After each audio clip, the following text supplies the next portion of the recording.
chapter 7, verse 16. So in verse 14, Krishna said, Daivi hesha gunamai mam maya duratyaya maneva ye prapadyante mayam etam tarantite.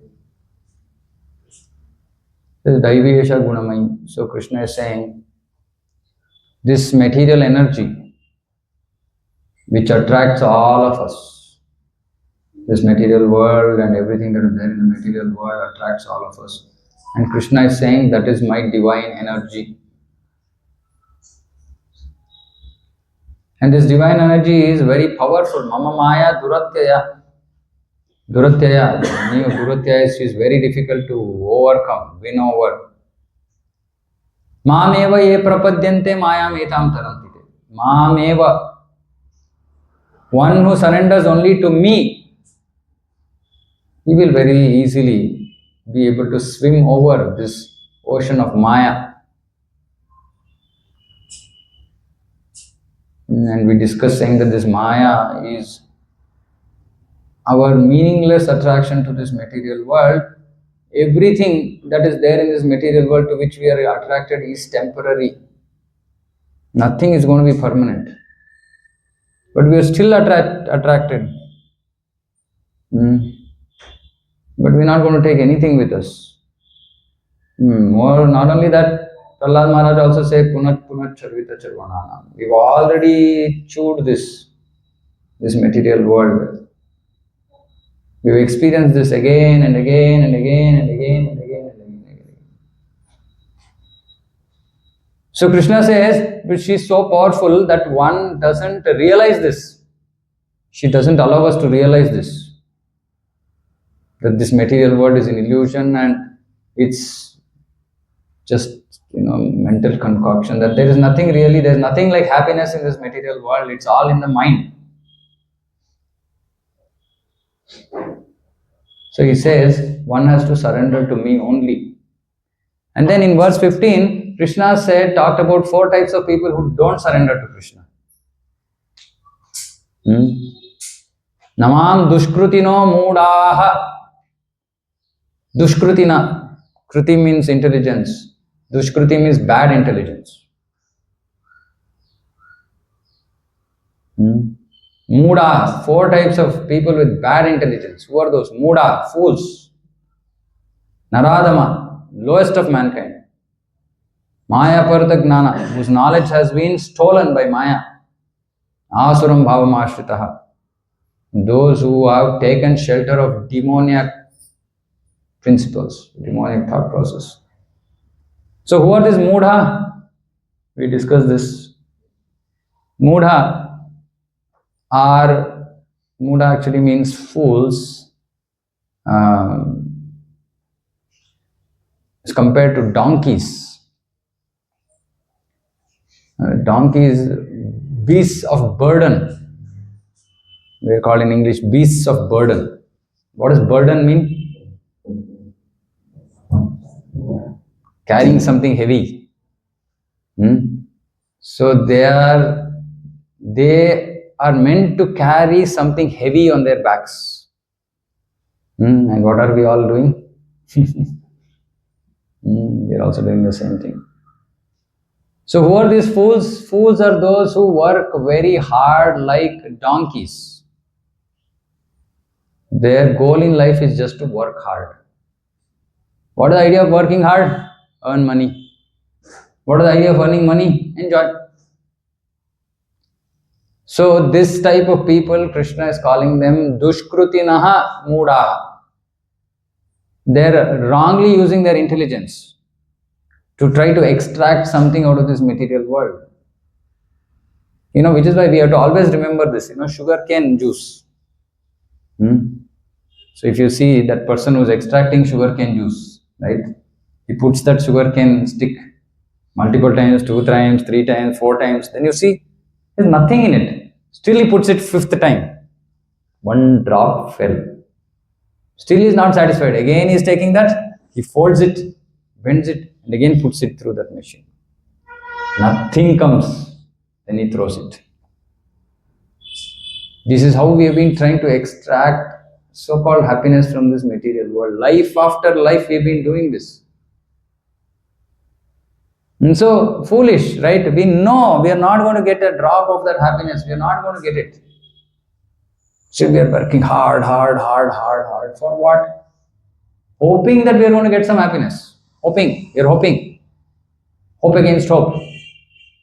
So mudha. No, unfortunately these people don't come to Krishna. See, they would have, if they had just been mudha, and if they had come to Krishna, still okay. But they don't come to Krishna. Okay, then second, Naradhama. Okay, this is a very, very, when I read this first time, I was like, just hit me. These are the so-called sophisticated people of the society. Sophisticated. You know what is meaning of sophisticated? What is sophisticated? Huh? Aristocratic. If you eat food from hand, low class. You have to eat with spoon and fork and this and that, and sophisticated people don't come to this our small bhajan kutir. For them, this is bhajan kutir, small place, no parking, no place to wash hand. They're not come, but we're not going to leave them. That's a different thing. But they think that sitting down and eating, sitting with others and eating, this is low class. The high class people. So Krishna is saying that they are the lowest of mankind. They think that they are very great, but they are not. They don't come to Krishna. Actually, we never had this sophistication before in India. When did this sophistication come to us? Yeah.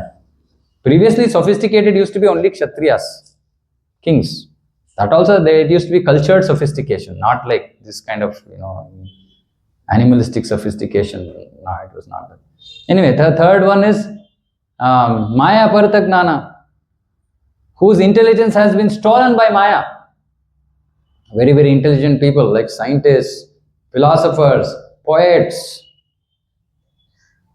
but they don't come to Krishna.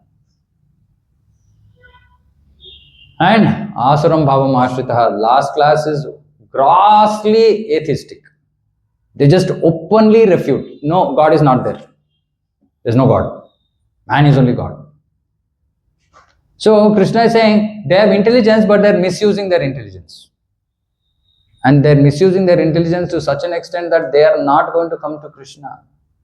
They're not going to surrender. Now, what was the verse before this? That if you don't surrender, you can't get out of this material world. You can't get over Maya. You can't win over Maya if you don't surrender to Krishna. So, with all their intelligence, they're going to just be stuck in this material world. Puna, punarapi jananam, punarapi maranam. Again, coming. It's like a giant wheel. Suppose, say, you go to whatever, Wonderla, and there's a giant wheel, right? And then you sit on the giant wheel. Whatever. Assume, say, there's a ticket for the giant wheel, just for discussion. Okay, you pay some $100, assume, to sit on the giant wheel. And what did the giant wheel do? It went up, then came down. Then you get down. You say, no kick at all. I'll take one more ticket. Again we sit. Again what happens? Again come back. Now some sane man will say, okay, 2 times over, 3 times here. That's all. What is there in this? Then he will go searching for some more exciting ride. You want some thrill, some blood, rush of blood. And then there'll be somebody, no, once more I will go. Once more I will go. Like this we've been going, coming down. Going up, coming down. Going up, coming down. So this is misusing our intelligence. Not realizing that when I go up, I have to come down. It's not that I'm from there, I'm going to go somewhere. So Krishna says these 4 types of people, even though they have superior intelligence, they will not surrender to me. That means that they will not cross over Maya. They are not going to win over Maya. Now this verse is very, very important. Okay. It may take a little bit more time, I think, because it's a very, very important verse. So we're going to discuss some 3-4 verses together. Okay. So let me chant, you all please repeat. Chaturvidha bhajante mam Janah Sukritino Arjuna Artho Jignasurartharthi Gnani cha Bharatarshava Bharatarshava sorry Chaturvidha bhajante mam Jana Sukritino Arjuna Artho Jignasurartharthi Gnani cha Bharatarshava Chaturvidha bhajante mam Jana Sukritino Arjuna Artho Jignasurartharthi Gnani cha Bharatarshava. Okay, what do you want to chant? Chaturvidha bhajante mam Chaturvidha bhajante mam Jana Sukritino Arjuna Yartho Jignasurartharthi Gnani cha Bharatarshava. Anybody else? Okay, so Krishna is saying Chaturvidha bhajante mam. Now Chaturvidha, he said those who don't bhajante mam in the previous verse, right? Mudha, Naradama, Maya Partagnana, Asuram Bhava Mashrita. So there also Chaturvidha, 4 types who don't surrender. Now Krishna is saying, now 4 types are going to surrender to me. Who are these? Artho. Okay, by the way, before that, okay. So, Jana Sukritino Arjuna. So Krishna is saying here, these are Sukrutina. Previous verse, what were they described as? Dushkrutina. They were described as Dushkrutina. This verse, Krishna is describing these as Sukrutina. So they have good intelligence.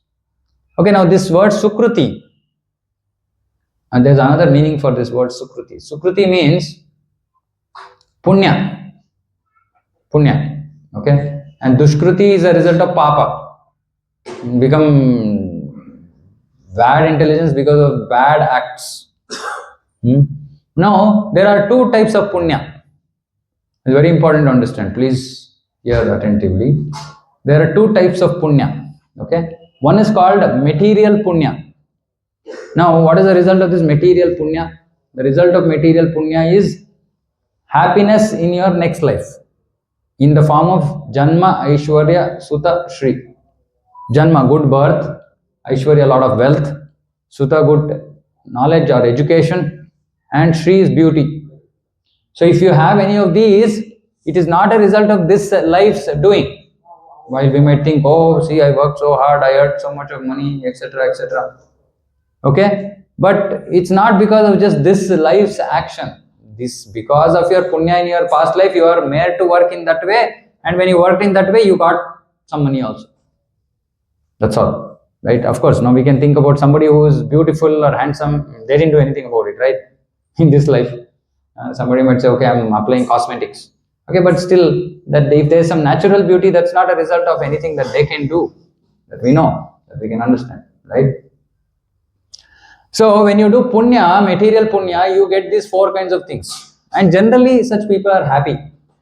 People who are generally happy in life, without much problems. Indication that in their previous life, they had done good punya. Okay, so this is called Bhautika Sukruti. Okay, now there's one more Sukruti, which is very, very important to understand. This Sukruti actually brings us to Bhakti. Okay, I'll explain this, please. Very, very important concept. Okay, please try to understand this. There is something called as Agnata Sukruti. Agnata means not knowing. I did some Sukruti without knowing. Okay, so before that, Bhakti is there in the heart of all jivas. Okay, Bhakti is there in the heart of all jivas, but it is in a dormant state, sleeping. Okay? Bhakti is in the heart of all jivas, but it is in a dormant state. Bhakti has to be awakened. It has to be woken up. How does this bhakti awaken? He is only in contact with other devotees. Okay? Bhaktya sanjataya bhaktya. By bhakti awakens. So when we associate with those devotees who have bhakti, because of their bhakti, our bhakti awakens. Okay, so the reason for bhakti is another devotee's bhakti. Okay, now, which means that we cannot gain bhakti from outside. It's not something that we can get from outside because it's already there inside. But to awaken, the process is that we have to come in touch with devotees. Okay, now how does this happen? Sometimes, somebody might help a devotee. Say, suppose some devotee is walking on the road and is carrying some bag. And you see him and you feel, oh, maybe I can give him a drop. And then you say, just, sir, can I drop you somewhere? He says, yeah, I'm just going to the bus stop. Okay, I'll drop you till the bus stop. So you just gave him a lift. Okay. Now you don't know the importance of that devotee of a Vaishnava. You don't know anything, right? But you just did this good thing. Now the same thing you could do to some person who is maybe just old, or maybe has a leg problem, is limping or whatever you see, and you take pity and you say, okay, I want to drop you somewhere. So the second one is normal material punya. You helped somebody is normal material punya. The first one, which you helped a devotee, becomes what is called as Agnata Sukruti. Now what does this Agnata Sukruti do? The Agnata Sukruti somehow brings you in contact with devotee or devotion. Because you've done something already in connection with devotee, even though you did not know. Or devotees go out. You can sit on the mat. Or devotees go out, isn't it? We go out to distribute books. We go out to Harinam Sankirtan. You go out to distribute prasadam. Somehow, those people who possibly did not have any possibility of coming to devotion, they take a book. Prabhupada says, they took a book from you and they give you 10 rupees in your hand, their bhakti started. Their bhakti started. Now, please understand, this bhakti doesn't start simply by going to temple. This is very, very important point to understand. See, all of in India specifically, right? So many people go to so many temples. People also go to Tirupati Balaji. Govinda, Govinda.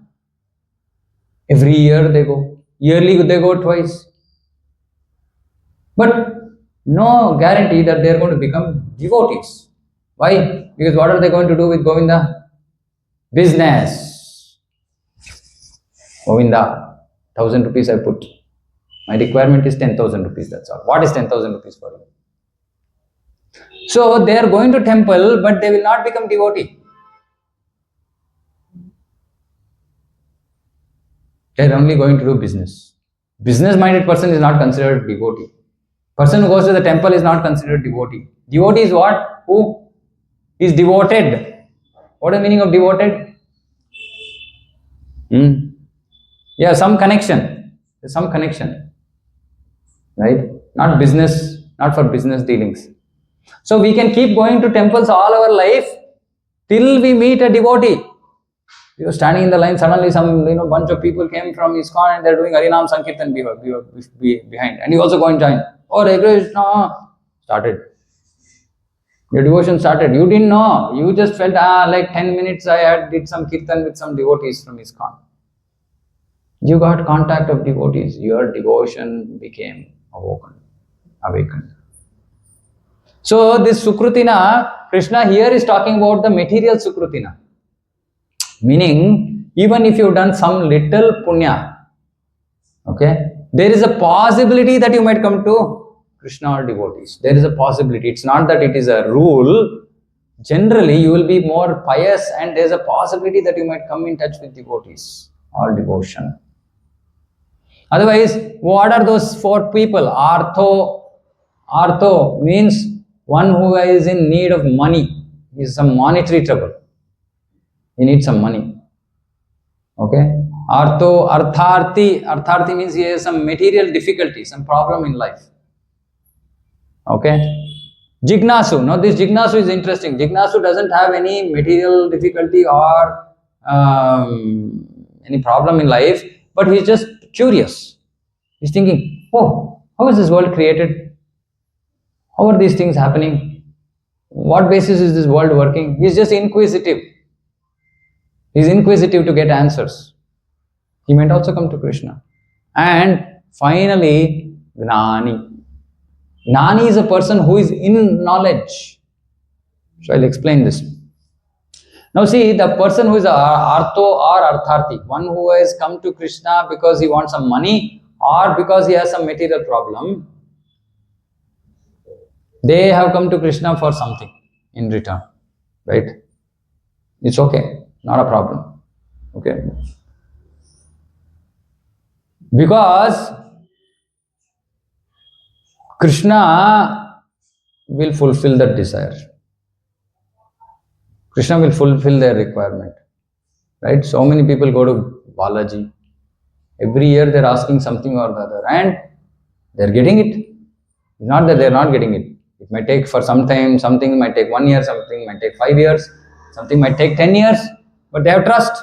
And every day, every year they go, every year they're offering prayers, and then maybe in course of time they got their desire fulfilled. Because Krishna or Vishnu, they will fulfill their desire. Now then there will be two kinds of people here. One is, oh okay, I got whatever I wanted. Tata bye bye. Then no more going. Again I will go when I have problem. In Kannada we have saying, right? Kasta bandaga Venkatramana. When there is difficulty, go to Venkatramana, Balaji. Otherwise, no, I'm chill in my own world. Then there are others who say, no, see, he was so merciful, he gave me something. Okay, let me try to do some service to him. Rare, but that type of people also will be there.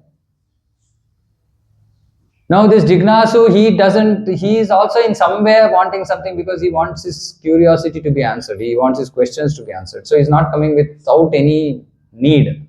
He also has some need, but his need is more knowledge, curiosity to be met or answered. Okay. Now, but this Gnani is very special. Now, this Gnani comes to Krishna without any expectation. He doesn't come with any expectation, free of expectation. He just comes because in the subsequent verses, Krishna is saying, Bhavanam janmanamante gnanavan mam prapadyate vasudeva sarvamiti sa mahatma sudurlabha. Bhavanam janmanamante. After many lifetimes. Gnanavan, one who is in knowledge. Mam prapadyate. Krishna is saying, he will come and surrender to me. In what mood? Vasudeva sarvam. Vasudeva is everything. And who is he? What is he? Is he an ordinary soul? No, he is a Mahatma. He is a great soul. And Krishna is saying, Sudurlabha. Durlabha means rare. Rare to find. Sudurlabha means very rare breed. Who is this rare breed? Who after multiple lifetimes of gaining knowledge, finally realized, no, Krishna is everything. So, coming to Krishna only, Mamekam, is a result of millions of lifetimes of tapasya, gnana, etc. We have tried to understand. There is no bhakti. We try to know knowledge, this, that. Finally we realize, oh, okay, there's nothing but Krishna. Krishna is everything. Okay, but in India, what people do? Prabhu, Sunday we will come to ISKCON. Sunday is Krishna day. Monday, this day. Tuesday, another day, another demigod, another god. Wednesday, another god. Thursday, another god. Friday, another god. Saturday another god, Sunday, okay, Krishna. This is not Mamekam Sharanam Vraja. This is not coming to Krishna alone. But these people are also pious. They are pious. Because Krishna, in Bhagavatam there is a verse which says, Akama sarvakamo va moksha kama udaratihi tivrena bhakti yogena yajeta purusham param. So his verse is saying Akama. Suppose say somebody doesn't have any desire at all. Sarvakama, somebody has all the material desires. Or moksha kama, somebody wants to get moksha, liberation. No problem, come to Krishna. Now, there is a difference between going to Krishna for our material desires and going to some god for material desires. Why do people go to other gods?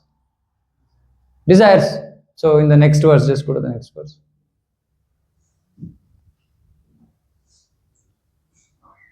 No, next. Okay, in this, Krishna is just saying that Gnani is superior. Just go to the next. I think next after this. Udara Sarva, yeah. Yeah, this is what I quoted. Verse after this.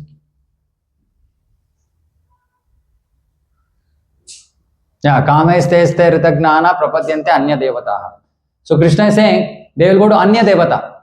Krishna is the Devata, actual Devata. Then there are other Devatas. Who are these Devatas? They are all these administrative demigods who are taking care of various departments in Krishna's ministry. They are ministers. Okay, Vayu, Varuna, Indra, Chandra, etc., etc. Okay. Now Krishna is saying, Kama is teste Ritagnana. Ritagnana means their intelligence is gone, stolen. By what? Their desires. Their desires have stolen their intelligence. And what do? They go to some demigods. Why do they go to the demigods? You go to the demigods, you ask something, immediately you will get result. It's easier to get result when you go to demigods. Why? And demigods have their role, it is their job description. So how do the demigods work? So in Shastra there is said saying that, okay, you want to please Surya, then do this puja or do this something. There's some vidhi. If you follow that, and whatever desire you have, if you have followed it properly, then they are obliged to give you. Okay, but there is a little problem in this. Suppose there is a well. Okay, there is a well. And you did some puja to some demigod saying that I want to fall into the well. And Mataji is asking, why would anybody do something like that? The whole material world is doing that only, Mataji. Falling into the well means going in the wrong direction. Right? But this is a real graphical example. Okay, so there is a well and you did some puja to some god saying that I want to fall into the well. Now you followed the process properly. So what did the demigod do? Whoever was responsible, whoever was overseeing this well falling business. So what did he say? Tathastu. You wanted to fall into the well and the demigod said Tathastu. So then you fell into the well. Then he's not bothered what happened to you after that, right? Because you asked for falling into the well, you got that. But when you go to Krishna or Vishnu, they're not like this. So you go to Krishna and Vishnu and say, Krishna, I want to fall into the well. You want to fall into the well? Yes, I want to fall. You're sure? Yes, I want to absolutely fall. Okay, 1 second, wait. So what Krishna will do? Put one net below, put one rope. Because he knows after you fall into the well, what will happen to you? So he's making all the arrangement and then he's saying, okay, now fall. So you fell. Then what happened? You suddenly realize, what is that? I don't know swimming. I don't know how to come out of this. Suddenly you say, there's a rope. I'm so lucky. God, the rope came out. So this is the difference between other gods and Krishna or Vishnu. They don't want us to fall down. They don't want us to suffer. So they will fulfill our desire in such a way that we will not want again that kind of a wrong desire. So with the intention of purifying us, they will fulfill our desires. So somebody who keeps coming to Krishna or Vishnu repeatedly asking this, for a period of time, they will become purified. So that they will not go asking for the same thing again. They know that, okay, see, this is not good for me. Why should I ask?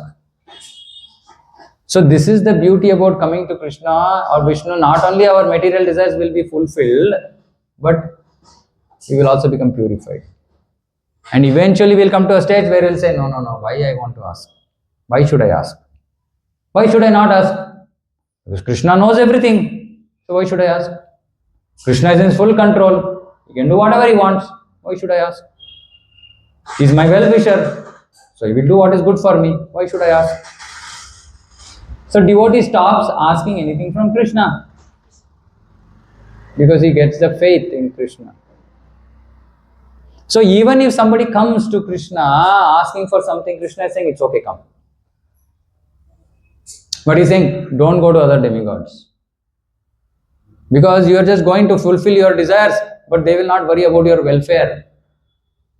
They have limited restriction. They have limited role to play. They can't say, no, no, no, I won't give you this because if you fall into the well, then you don't know how swimming. Oh, then I did puja. Oh, sorry, okay, fine, I have to give you. My work is to give you. My job role only defines this much. So they will give. So in the next few verses, Krishna is actually talking about why even this, he's saying that even if you worship demigods, they don't have the power to give you any benefit. They have to, for that also, they have to go to Krishna. Krishna sanctions, only then they can give. So what is the point in going here, there, everywhere? Krishna is saying, Ma me come. See, the beauty of coming to Krishna or Vishnu is that first is Krishna is saying Akama Sarva Kama. So even if you have desires, you come to me. So first is you will become somewhat happy because your desires were fulfilled. Okay, but then in demigods, your desire might fulfill, but then you will also get a problem subsequently. But what Krishna does? Krishna is saying in Bhagavad Gita, Sarva dharman parityaja mamekam sharanam vraja aham tvam sarva papebhyo mokshayishyami. So he is saying, you come to me and surrender only to me, your future problems also I will take away. Your future problems also will take away. So that benefit you will not get. I mean, that is the mercy of Krishna, that when we go to him, he is so merciful. He is like a dear father. A father will fulfill our current desire, but in a way such that we will not go in the wrong direction. So he will purify us. Eventually we will come to a state where we will say, no, no, no, Krishna, I don't want anything. I just want you. Which is what Arjuna did, right? In the battle, Arjuna and Duryodhana, Arjuna said, no, I don't want anything, Krishna. I don't want your army. I want you. I just simply want you. That's all. Devotee will come to this state. That is the reason why we have to come to Krishna. And Krishna is saying only pious people will come. Only those who are Sukrutina will come. Now, we keep trying, we keep doing so many things, ultam pulta, we stand trying to bring people into ISKCON, helping them, but then they go. Then again, we keep calling, then again they go. I was worried about Prabhu. I didn't have his number and he was not there for 3 weeks. And I didn't know how to contact him. Then I didn't want to put a message on the group and people will think something happened. So then I was just waiting, Krishna, where is Anand Prabhu? So he sent him today. So when people come to us, we are concerned. We are concerned about their welfare, right? Because there is no place in this world where you will get your welfare. Everybody is out there for their own some self-centered goals, right? But Prabhupada did not teach us this. Prabhupada taught us to give this to everybody, to every jiva. Why? Because they might not have, by themselves, they may not come to Krishna in this life at all. But we want to give them that opportunity. Somehow Krishna came into our life and we want to give that to others. I don't know if I told this, I can't just, it's not going out of my heart. So one day, one Mataji called me from Hulimau. Somebody called me.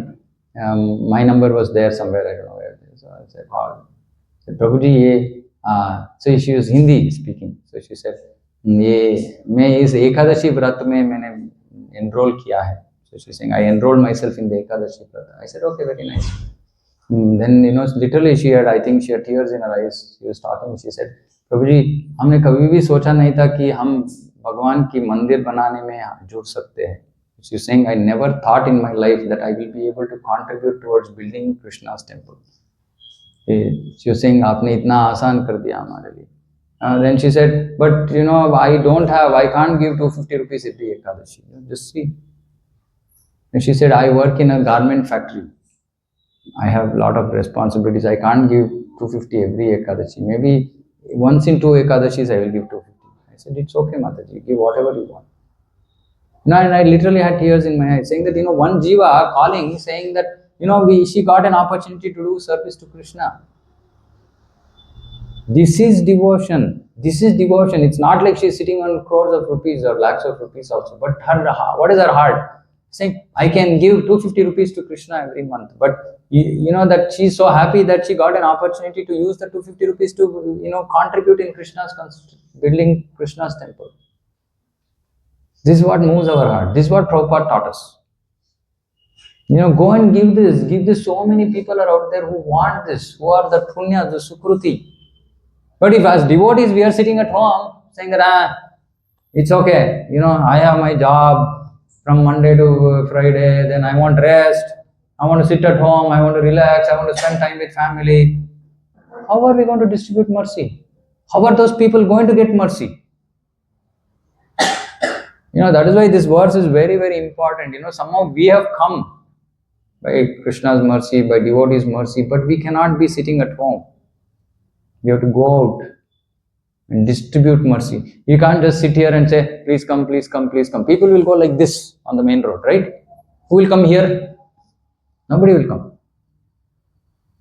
They will go to some other temple, take Tirtha Prasada, sit for 10 seconds and go. They got some punya. They got some punya. But it's not going to change their life. It's not going to change this life. It's not going to change this life because that punya is for next life. It's only this place that Prabhupada created which can change a person's life. It can change the future of a person. Only Bhagavad Gnana can do, only knowledge, only this divine knowledge, only the spiritual life, devotion can change people's future. Nothing else can change.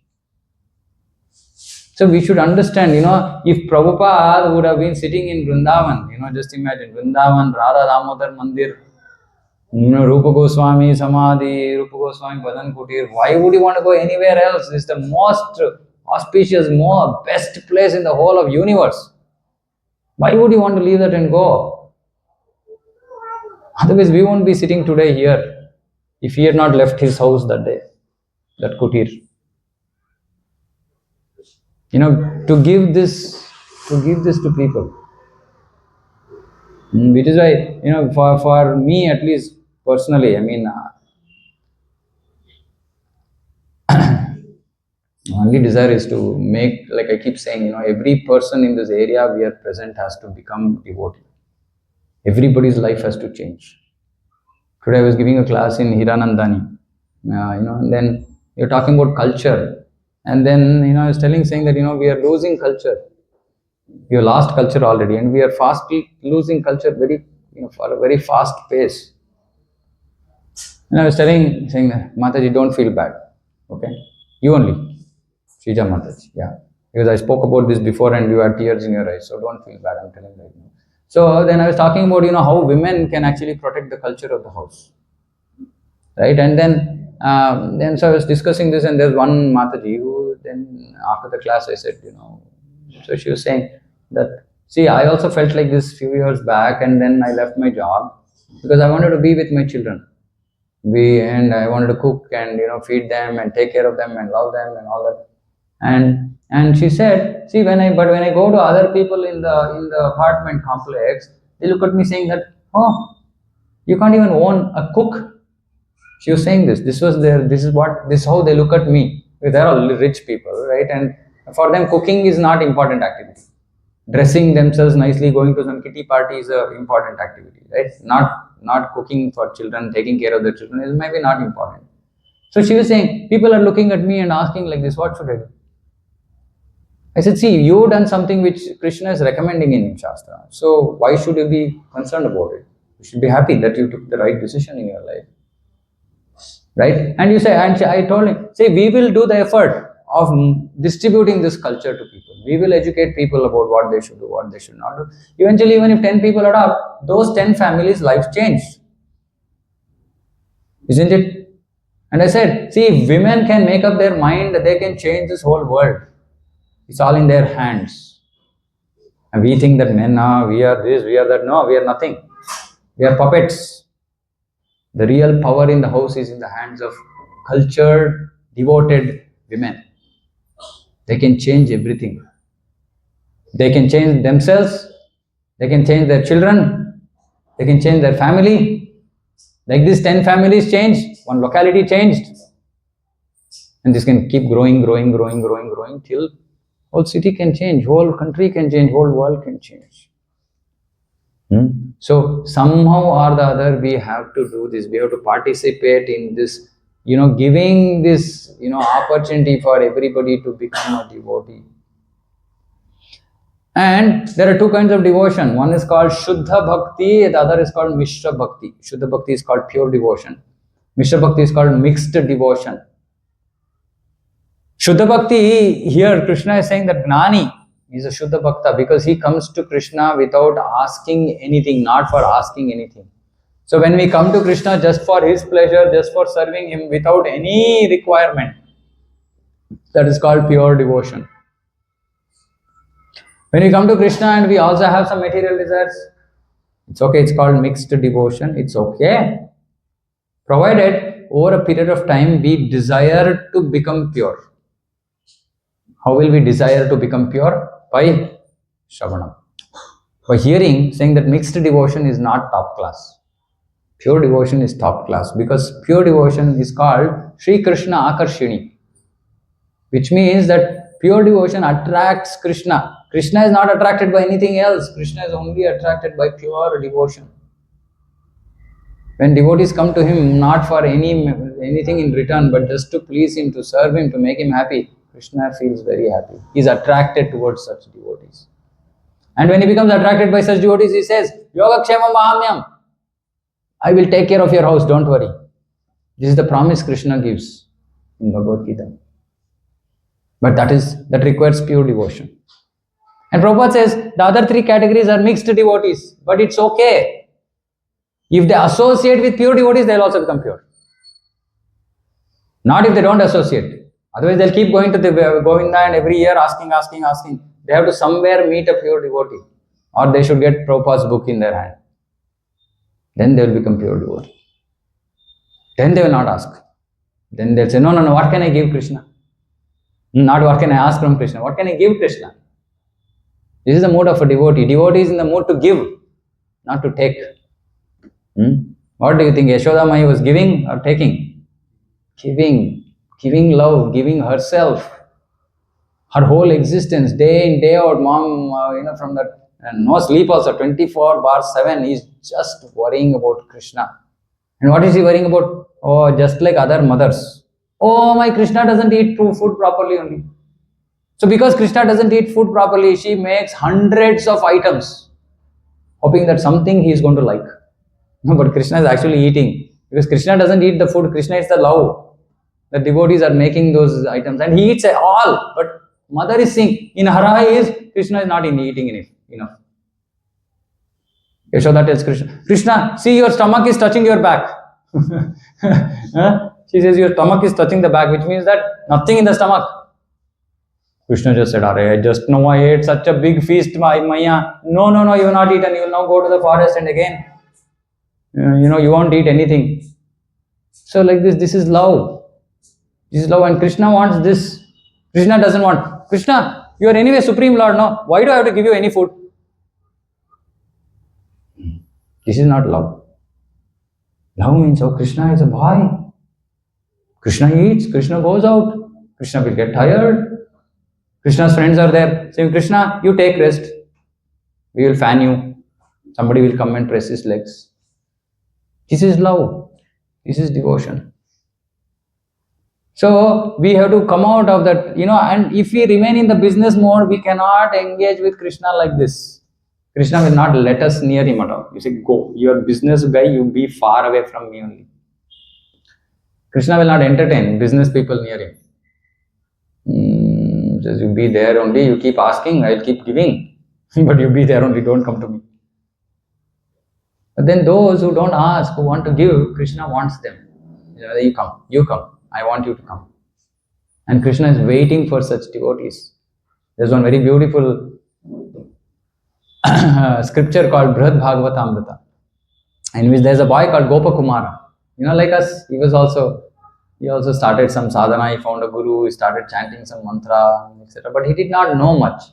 But he just wanted Krishna, that's all. And slowly then he goes to Shiva Dhama, then from there he goes to Vaikuntha. From Vaikuntha he goes to Ayodhya, from Ayodhya he goes to Mathura, then he goes to Dwaraka. But he wants Krishna in Vrindavan. And then finally he gets there. And what Krishna is doing when Gopakumara comes to Vrindavan? Krishna is playing with his friends. But when Gopakumara comes there, Krishna is seeing from far. Gopakumara came. What did he do? He just left his game playing. Like 5 people are playing 5-5. One person goes, then the game has to stop. And Krishna just stopped his game and is running, and all his friends are scolding, "Hey Krishna, you always do this, come here. You're just breaking our game now. We wanted to complete the game, you're running away." Krishna is deaf, he's not hearing anything they are saying, he's running. He's running to Gopakumara, and he goes to Gopakumara and he hugs him. Saying that, and he says, "Oh Gopakumara, where had you been all these days?" Not like Krishna didn't know where he was. Question is, why did you come to me so late? He was always looking in your direction when you will come. Krishna is saying this about all of us. But we have to decide whether we want to go that side, or Maya is calling, come. See, mall is open, new mall, new buy one get one free is there. Maya is all out to grab us. But if you want to get over, only when we overcome Maya, win over Maya, can we experience this relationship with Krishna. And that's possible only if we surrender only to Krishna. No Monday business, Monday, Tuesday, Wednesday, Thursday business. All days only one person. Sarvadharman Parityajya. And such a soul is very, very rare. If you come to that platform, you can understand saying that I am not an ordinary soul. I am not an ordinary soul. I am a special soul. Of course, not that we put one, this one and say, I am a special soul. No. But then we understand saying that somehow we've been fortunate that we come to Krishna and we've just accepted Krishna. And it doesn't matter what our material position is, what our bank balance is, nothing. Krishna is not interested in any of this. Krishna just sees our love. That's all. And our full dependence. See, the first stage, before we come to the stage of love, is just, okay, we have so many problems in life. Krishna, I'm only dependent on you. Like children depend on parents, right? Irrespective of the nature of the problem, they just go to the parents. So first stage is maybe just that for many people, especially in Kali Yuga. Just coming to Krishna and saying, Krishna, okay, I'm just dependent on you. I'm sold out. Whatever problem, I go to Krishna. Krishna, please, you do whatever you want to do. I'm giving it to you. Leaving it to you. This might be the first stage for many people, because Kali Yuga is very, very difficult, right? People who don't have good punya from their past life, they'll have so many difficulties. And when we have difficulties, we can't do anything but just depend on Krishna. And Krishna will give protection. When somebody comes to Krishna, depending on him, Krishna will say, yes, it is my duty to protect this soul because it's come to me. And then slowly we will see Krishna is reciprocating. I had this problem, Krishna is reciprocating. Slowly our mind will change and say, oh, Krishna is so nice. Then we will think, okay, can I also do something for Krishna? Yes, we can do garland seva. You can do arti seva, you can do cleaning, mop the floor, sweep the floor. All that in Krishna's house. Just imagine you got service in Krishna's house. You can go and say, I'm a servant in Krishna's house.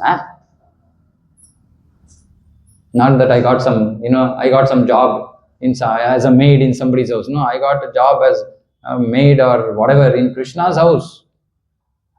Topmost job.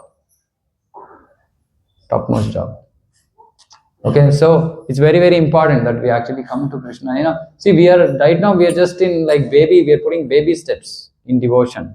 Actually, I'm not even discussing really what devotion is still. I have not started discussing devotion. All these Bhagavad Gita classes are just to, somehow push you, inspire you, whatever, scare you, whatever it is, whatever works. For each person, something works, right? To just bring you to Krishna, that's all. And then when this whole, maybe after 2-3 years, when all the devotees are now chanting Hare Krishna every day, 16 rounds and wearing tilak and coming into, and become devotees, then I will start discussing actual devotion. It will take us so much time to even get there. But still, it's the most fortune for us that we are here. Okay, so I'll stop here. If there are any questions, you can ask. Yes, Prabhu. Vishal Prabhu. In the previous one you said Sukriti and this one you said Sukruti. So both are actually part of Prarabdha, or both are actually. Yeah. Both are part of Prarabdha. Both are part of our previous karma. One has become a Dushkruti, the other has become a Sukruti. Correct. Since we are all part of Krishna, Krishna is part of all of us. So inherently, what we are doing is happening because of him only. Okay, no. Okay, yeah. So good question. So we are part and parcel of Krishna. Krishna is not part of us. Krishna is in us. That's all. As Paramatma is in us, right? He is in each and every atom also. He is there in our body also as Paramatma. We are part and parcel of Krishna, but Krishna has given us something called as freedom. He has given us some little freedom.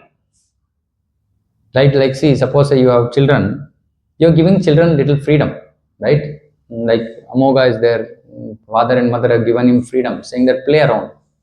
You can play around, right? You don't have to sit and listen to a class. But then, if he goes outside somewhere and then some vehicle is going, he has to be careful. He's been given the freedom, but with that freedom also comes responsibility, right? So we have been given this freedom, which we can either use responsibly or irresponsibly. The freedom is given to us. Krishna is not going to take away that freedom. Krishna wants us to use that freedom responsibly. So when we become irresponsible about our freedom, we become Dushkrutina.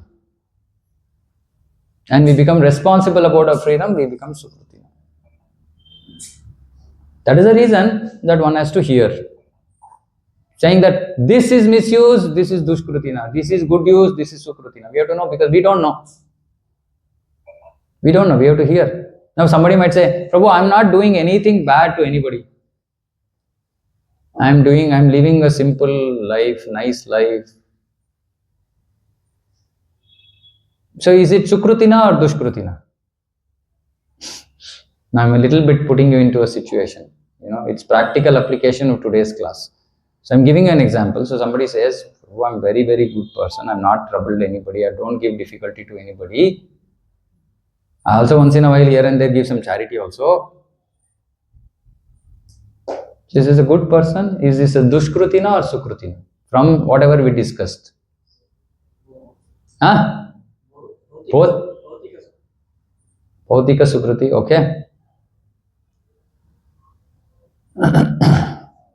See, the important point you missed. Did he come to Krishna or not? If he did not come to Krishna, eventually it's going to harm him. Right? So today he might have some little semblance of, it might look like Sukruti, but if he doesn't come to Krishna, then he might become a Dushkruti tomorrow. So my point is, it's not about whether we are good or bad, it's about whether we come to Krishna or not. That is the yardstick. And Krishna says, the worst of people can come to me. Right? Like last week we were discussing Jagai Madhai. Right? Jagai Madhai were the worst people. But somehow they got mercy of Nityananda Prabhu, they came to Chaitanya Mahaprabhu's lotus feet. So they became the best people. So it's not about our material qualification, but it's about whether we came to Krishna or not. That is the criteria. Because if I might be doing good, but I am not bringing myself to Krishna, then I am just destroying myself. It is called in Shastra, it's called Atmahana. Atmahana means killing the soul.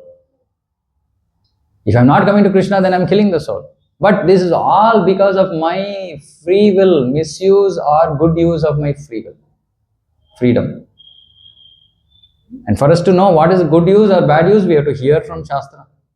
We have to hear from sadhus, then we will understand. Lord Krishna, like always getting the duty. Ah. For example, Prabhupada got the duty from the duty. So he could not pursue the spiritual path as much as he would have done if he had not done his duties like what he Ah, okay. So question is saying that no. Oh no. Okay, let me rephrase your question. Your question should be, see, Prabhupada actually did his duty to his guru, and that is spiritual life. Spiritual life means following the instructions of guru. That is spiritual life. Now, what else is spiritual life? You think that just sitting somewhere and doing my chanting is spiritual life? No, because just by sadhana, you're not going to get mercy. Sadhana is self-centered. Seva is for the welfare of others. So Prabhupada, he in one sense sacrificed his comfort zone. He came out of his comfort zone to fulfill the instructions of his guru. That's why Shastra says, Yasa prasadat bhagavat prasadam. If guru is pleased, Krishna is pleased. That is why one of the important things in a devotee's life is surrendering to a guru, accepting a guru, taking diksha from a guru and following his instructions, fulfilling his instructions. Now what happens when that happens is that we become eligible for mercy of Krishna. Otherwise we might be sitting and doing nice chanting, nice reading and all that. But Krishna is not going to give mercy. He says, hey, what is this? Of course, there are two types of devotees, Bhajananandi, Goschanandi and all that. So I'm not getting into all that. But generally in Kali Yuga, we have to do what Prabhupada taught us. So we have to do both. We have to do sadhana and seva. And seva is prachar, mainly prachar. Anything supporting prachar, supporting preaching is seva. So both are important. Somebody might say, oh no, I'm going to only do prachar, I'm not going to do any sadhana, won't work, because his prachar will fail. Somebody will say, no, I want to do only sadhana, I don't want to do any prachar, his sadhana will fail. Somebody who does sadhana and prachar will succeed in life. And that's the reason we keep pushing, right? Why do I keep pushing everybody saying that take up something? Because otherwise you can't succeed. Just by sitting at home and doing my chanting, I finished my chanting 16 rounds, I read Prabhupada's books. Okay, now what next? You have to do something. You do something about that knowledge, use that knowledge, spread that knowledge. That's when we achieve. Which is why, Chaitanya Mahaprabhu has come and given us a shortcut. Otherwise, Krishna will say, surrender to me, then talk to me. Krishna is like that, if you don't surrender, don't talk to me. Sarvadharman parityaja maham ekam shanam raja. Now see here devotees, they're chanting Hare Krishna nonsense. Monday they're going to some temple to Krishna is allowing, Chaitanya Mahaprabhu is allowing everything. But he says, see, if you want to succeed, you have to surrender. So first mercy given, mercy distributed. Use that mercy and then come to me and surrender to me. That is Chaitanya Mahaprabhu's mission. So he's merciful. That's why it's called Mahavadanyaya, very, very merciful incarnation of Krishna. But Krishna is very strict. So we have to hold on to Chaitanya Mahaprabhu's process. It's the fastest way, it's the only way to achieve perfection in Kali Yuga. And like I keep saying, it's not that you have to sit on the Vyasasana and give class. If you can give, it's good. But otherwise, enabling a center like this to run is prachar. And everybody has their own capabilities, like see, some devotees who are doing garland, some devotees who are going to do rangoli, some will do cooking, some will transport prasadam, some will distribute prasadam, some will clean the altar, some will do puja, some will give class. Everything is equal in Krishna's eyes. In Krishna's eyes, it's not like, oh, somebody who has knowledge is a better devotee. No, he might be the worst devotee. Because he is very arrogant. He thinks he is very proud of his knowledge. But then there's somebody simple, who doesn't come in front of anybody. Behind the scenes, he's doing everything pakka, clean, nice. Krishna is so happy, we'll be so happy with him. It's not that we have to, if we have capability also, we should not say, okay, no, I will go in the back only. Not like that. It depends on what capability Krishna has given. We should use it in Krishna's service. That's what is going to give us perfection. Okay? That okay? Everybody? Okay? Srimad Bhagavad Gita ki jai, Jagat Guru Srila Prabhupada ki jai, Samveta Gaura Bhakta Vrinda ki jai. Hare Krishna.